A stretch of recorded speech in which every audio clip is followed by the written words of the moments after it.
स्वागत है आप सभी का इस जुनून की क्लास में। आज इस क्लास में हम एक ऐसी महिला की चर्चा करेंगे, बल्कि ऐसा कहें एक वीर बहादुर जाबाज महिला के बारे में बात करेंगे। यह महिला ट्रेन से अपने घर आ रही थी और ट्रेन में 4 चैन स्नेचर ने इस महिला के सोने की चैन छीनने की कोशिश की।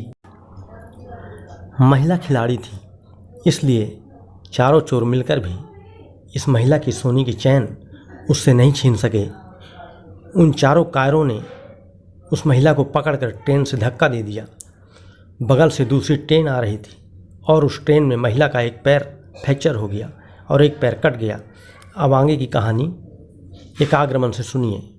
यह कहानी कहीं न कहीं आपके अंदर एक जुनून की चिंगारी की शुरुआत अवश्य करेगी।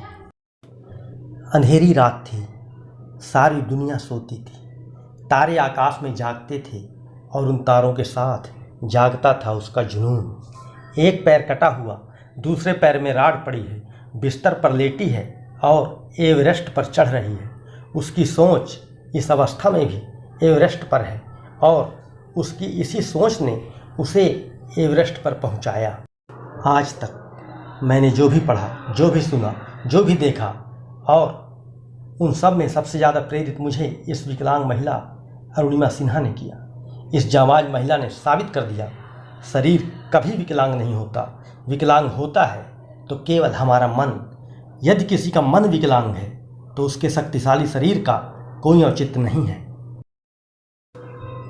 बड़े बड़े ऋषि मुनियों से और महान पुस्तकों में मैंने जो दृढ़ संकल्प के विषय में पढ़ा, लेकिन कभी उसकी वास्तविक परिभाषा से साक्षात्कार न कर सका, किंतु इस महान महिला के कारण आज मुझे दृढ़ संकल्प की वास्तविकता का अद्भुत एहसास होने लगा है और मैं अपने मनपसंद लक्ष्य की ओर जुनून के साथ बढ़ रहा हूँ। मैं देखना चाहता हूँ, क्या वाकई जुनून का जज्बा तेजाब से भी ज़्यादा तेज होता है? क्या आप भी देखना चाहते हैं? तो क्यों ना इसे आजमाया जाए और अपनी मनपसंद सकारात्मक इच्छा को जुनून में बदला जाए। क्यों ना तलाश की जाए अपने अंदर की शक्ति की, अपने अंदर मौजूद महत्वाकांक्षा की क्यों ना भरपूर उपयोग किया जाए अपनी असीम क्षमता का। अब महत्वपूर्ण बात पर गौर कीजिए। अरुणिमा सिन्हा ने एवरेस्ट में चढ़ने से पहले ही अपने मन में एवरेस्ट को जीत लिया था। अतः किसी मंजिल को प्राप्त करने से पहले हमें उस मंजिल को अपने मन में प्राप्त करना होगा। हमारे समाज में, हमारे देश में हजारों युवा नकारात्मक सोच से पीड़ित हैं। उनके हर अंग सही सलामत होते हुए भी वे स्वयं को दीनहीन और लाचार समझते हैं। वे जीवन भर उदासी के आलम में अपना जीवन गुजार देते हैं। ऐसे में ज़रूरी है कि वे अरुणिमा सिन्हा की आत्मकथा का अध्ययन करें। अगर आप एवरेस्ट पर नहीं जा रहे हैं, आप विकलांग नहीं हैं, आप कोई वैज्ञानिक खोज नहीं कर रहे हैं, तो इसका मतलब है आप सरल कार्य कर रहे हैं। अपना कोई लक्ष्य बनाइए और उस लक्ष्य प्राप्ति में जुनून के साथ जुट जाइए।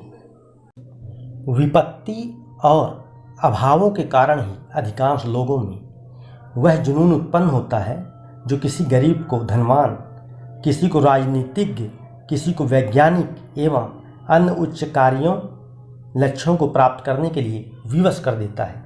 यदि आपके पास भी कोई अभाव है, किसी चीज़ की कमी है, तो भगवान का शुक्रिया अदा करिए और उस अभाव को अपने जुनून से भर दीजिए। लेकिन जुनून सकारात्मक हो, जिसमें अपना, समाज का और देश का हित हो। यदि कोई ये कहता है कि मैं इस कमी के कारण फला काम नहीं कर पाया, तो वह लोगों की सहानुभूति बटोरने का प्रयास कर रहा है। यदि उस व्यक्ति ने अपने अंदर लक्ष्य को पाने का जुनून बनाया होता, तो आज वह उस लक्ष्य को प्राप्त कर चुका होता। अरुणिमा सिन्हा से और ज़्यादा प्रेरित आपको कौन कर सकता है? मुझे तो नहीं लगता कि दुनिया में कोई और ऐसी प्रेरणा दे सकता है।